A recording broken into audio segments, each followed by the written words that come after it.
उतरती हुई शिबई को उसने एक ठंडी शिकारी भरी नजर से देखा। कुछ देर बाद शिबई खुद उसके ऑफिस पहुंचती है। फैन यहाँ उससे बोल रहा होता है, हमारा बैंक एक रेपुटेड बैंक है, अगर यहाँ लोग एक दूसरे को मारने लगे तो हम गुंडे बन जाएंगे। मैंने तुम्हें स्मार्ट और ओबीडेंट समझा था। फिर ना वो शिबई से बोलता है कि तुम्हें मेंटल ब्रेक की जरूरत है, कल से तुम्हें बैंक आने की कोई जरूरत नहीं।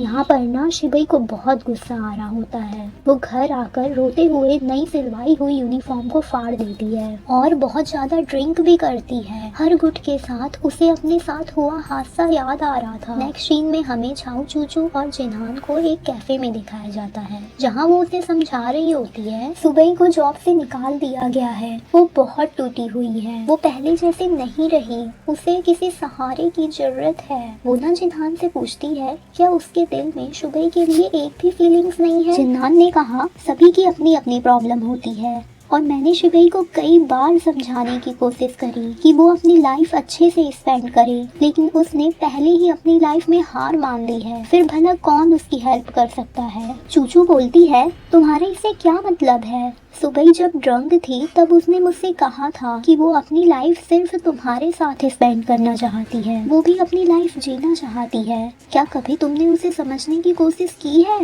शिबई हमेशा से ऐसी लड़की नहीं थी। तुम्हें याद होगा कि स्कूल के दिनों में वो कितनी इंटरेस्टिंग गर्ल थी। झाऊ लास्ट में ये बोल के चले जाती है कि तुम्हें ये लगता है ना कि शिबई चीजें अच्छे से हैंडल नहीं कर सकती। जरा सोचो तुम उसकी जगह होते तो क्या करते। जिन्हान को ना उसकी ये सब बातें बहुत बुरी लगती है। रात में उसे नींद नहीं आ रही होती है। वो एक पास्ट का सीन याद करता है जहाँ पर हमारी प्यारी शिबई स्टेज पर मोटिवेशनल स्पीच दे रही होती है। जिन्हान जो कि एक प्रिविलेज्ड हारा हुआ स्टूडेंट होता है, उसे शिबई से बहुत मोटिवेशन मिलता है। यहाँ पर ना हमें पता चलता है कि जिन्हान बचपन से ही शिबई को बहुत लाइक करता था। उसकी नजरों में शिबई बचपन से ही ब्यूटीफुल, ब्रिलियंट और ब्रेव स्टूडेंट थी। At that time captain Jha उसी कार वाली वीडियो की क्लिप लेकर जिन्हान के पास आता है। कैप्टन जो कि इस बात से बेखबर होता है शिबई और कोई नहीं बल्कि जिन्हान की वाइफ है, वो कहता है इसके बारे में किसी को बताना मत। उसे वो वीडियो क्लिप दिखाता है।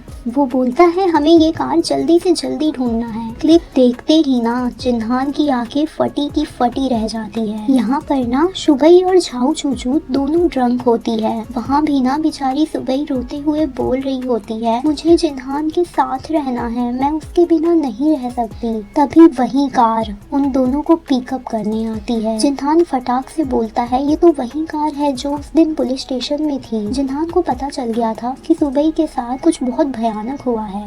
कैप्टन झा बताता है शायद ये बैंक मैनेजर फैन की कार है। 9 अप्रैल को उसने एक लड़की का बहुत बुरी तरह रेप किया था, लेकिन पता नहीं वो कैसी डरपोक लड़की है, उसने स्टेटमेंट देने से मना कर दिया। जिन्हान कैप्टन झा को डांटते हुए बोलता है बस करो, वो मेरी पत्नी है। ऐसा कह के वो फौरन वहाँ से चला जाता है। वो ना सुबह होते तक उसी बैंक के सामने खड़ा रहता है जब तक कि मैनेजर फैन वहाँ नहीं आ जाता।